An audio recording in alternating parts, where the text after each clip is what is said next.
I have a problem with insofar as, you know, you're aborting a kid who is perfectly physically healthy, but is going to be mentally disabled because you don't want to deal with that. And I think a lot of like disability rights people have an issue with that because like it's but telling a person who has a disability, who's a mental disability, that they are not they're not a potentially viable member of society.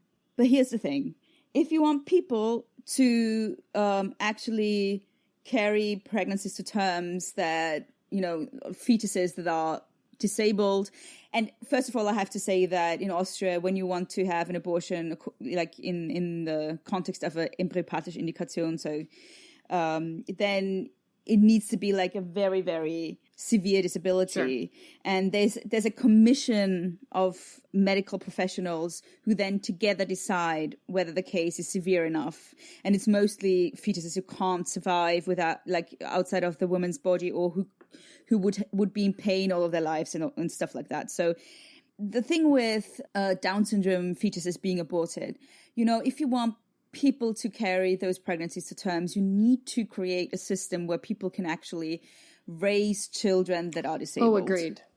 Because, I mean, the same government that wants to restrict access to abortion is also the government who basically is very backwards when it comes to disability rights. And they, for example, in Austria, again, reintroduced the so-called Sonderschulen, which is basically segregation. You know, they made specific schools for disabled people, which is the opposite of what we want, because it doesn't, you know, it's segregation basically, you know? Yeah. So if you want to live in a society where people carry to terms pregnancies of, you know, disabled fetuses, you need to also create a society where people don't get poor when they have a disabled child, where they get enough benefits so that they can actually care for the child, where people are not ostracized, where they're not like excluded from the communities, all of that. Yeah, no, there's a lot of education that needs to go on around people with disabilities and the care and education of people with disabilities. It's a super important issue. The concern, I think, among a lot of activists for people with disabilities is that the more that we like abort these potential people with disabilities, the lower the likelihood that we're going to get funding and support for providing educational opportunities for these individuals with disabilities. But I mean, that's a whole other get thing. it. I still think that it's kind of wrong Agreed. to like forcing women to give birth to children that they don't want is always wrong. No matter if the fetus is disabled or not. Yeah. So that's where we're kind of at in the United States and in Austria. So, and there's just one thing that I wanted to say, because that's actually the important part. So the government wanted to reevaluate this embryopathische Indikation. And then there was a petition in parliament that was also like against the so-called embryopathische Indikation, that it basically should be like abolished, and also that women should have to wait a certain time period so that they can think about whether they actually want to have an abortion after they already decided. And what was also in the petition is they want women to be informed about adoption as a possible alternative to abortion. So, and a lot of important people in the coalition parties also signed the petition, so it had government support basically, which made it very dangerous. And then also, like, the feminist community and the pro-choice community in Austria thinks, and I think that's very right, that this was just the first step they were making to like a total ban of abortion. Gotcha. So that was just the first, Yeah. Well, I mean, we obviously have people pushing for total abortion bans too, and now have a state that has passed a law like that. What's interesting is that one of the things about Roe v. Wade is that it established something nationwide, and once we have something nationwide established, it trumps not in a bad way. Yeah. The laws that we have in the individual states. So now there either has to be like another law passed or a Supreme Court decision in order to overturn these individual states. If Roe versus Wade is completely overturned and we say, oh, the states should decide, now each of these states has to go back and establish what is legal and illegal in their states. And the problem is we now have these like 10 states that have really restrictive abortion laws. And, you know, there are a number of states who have very like open and non-restrictive abortion laws, but now everybody's got to like scramble in some ways to think about what they're going to do in their individual states if Roe versus Wade gets overturned, or at least is pushed back to the point that like it's 6 weeks, or each state is left to determine what the date is, which is bullshit. All of that just shows how vulnerable women's rights are, you know, because 2 years ago, no one thought that this could happen. You know, look at us now. Look at the things that are possible that we never thought were possible 2 years ago. Agreed. There have been a lot of women who have been kind of shouting from the rooftops, like, we need to pay attention to this. We need to pay attention to this. And like a lot of people have said, no, it'll be fine. This can't possibly get screwed up. This can't possibly change, blah, blah, blah. This can't happen. And yet there have still been people who all along, like Cassandra, have been like shouting and telling people like, this is going to happen. This is going to happen. And now that it's happening, now we're like, holy crap, why didn't anybody say that this was happening? But like women have been saying this is happening for years. Since 1973, they've been like protecting Roe v. Wade. And so it shouldn't be a surprise to anyone. So maybe we should listen to women. Maybe we should listen to women when they talk about their own bodies.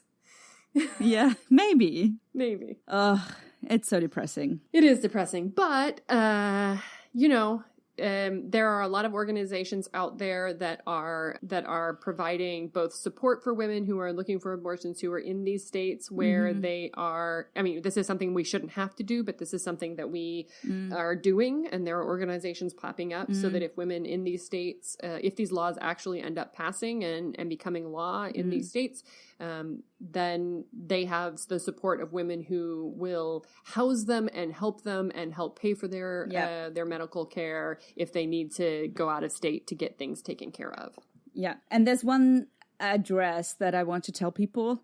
So, and I need to tell a little story. I know we're over time already, but it's okay. It takes just 2 minutes. So if you have Netflix, which all of you have probably, you can watch a documentary that's called The Vessel. I hope it's on there in America too, because Netflix is always different regionally, but yes.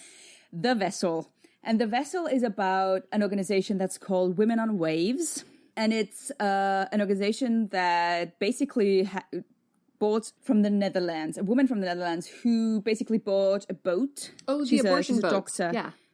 Yes. And she kind of sailed to states or close to states where abortion is illegal and then provided abortion on the sea, like on the boat, because boats are like international waters. So there are often, it's not clear what laws apply. So yeah, so she basically made abortion boats, like mobile abortion clinics. And then, of course, there are states that are not directly by water, and there are women who need abortions too. And sometimes they don't have access, and sometimes it's illegal. So they also founded an organization that's kind of the sister organization of Women on Waves. It's called Women on Web. Mm-hmm. And what they do is they actually send out abortion pills to places where they are not available, either because they're illegal or because they're just not available. And they have like online support. So if abortion is illegal where you live, then you can go to, I think it's womenonweb.org. Let me have a look. On web.org. Yes, womenonweb.org. And you can contact them and they can send you abortion pills. And they also provide like medical online support if you have some symptoms that and they tell you what to do, blah, blah, blah. So they also support you. They talk to you. Yeah, that's something you can do if you don't have access to it. I don't think that The Vessel is available in the United States, but there is a Netflix documentary called Reversing Roe, which might be of interest to our listeners. Yeah. Maybe, wait, I'm going to check if the vessel is on YouTube because sometimes people do that. What? People make things available for people even though Netflix won't. The other option is to pretend like you're in another country using the using like a VPN. That's how I ended up watching Eurovision. But that doesn't work. That doesn't work on Netflix anymore because Jesus. I used it. Yeah, at least it doesn't work in Europe anymore, which is depressing because I always use the British and the American Netflix, and now I can only use the Austrian one, which is not as great. Shitty in comparison. Yeah, okay. Yeah. But maybe you can get it on Amazon Prime or wherever. The Vessel is what it's called. And womenonweb.org if you need an abortion and can't get one. All right. So I don't know what our next episode's going to be, but happy Pride, everyone. Happy Pride. Happy Pride. If you have any other information or links or support that you or questions or anything that you want to talk about with regard to abortion laws in the United States or in Europe or whatever, feel free to pop Maybe us you a want line. to tell us that you love us. Or that. That's awesome too. Anyway, Praise, after the episode, there's a little outro thing that has all of our contact information. But we would really appreciate rating, reviewing, supporting us, and reaching out because we love hearing from our listeners. Yes, and I'm also going to reactivate our Instagram account because I've been very lazy about that the last few months. So I'm going to upload everything that I missed in the meantime, and then you can look at that too without thinking it's 7 years old. So or 4 months. Or 4 months, which is 100 years in internet time. That's true. Yeah. All right. Stay nasty. Stay nasty. Bye. Bye.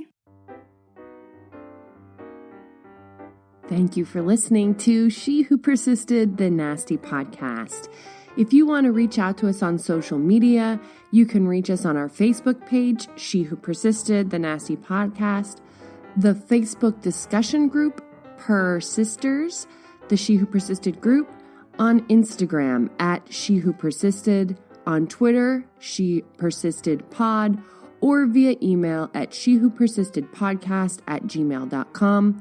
You can always find us on our website, shewhopersisted.com. Thanks for listening. We hope you'll continue to join us in thinking about ways that you can fight the patriarchy, resist, and persist. Stay nasty. Bye.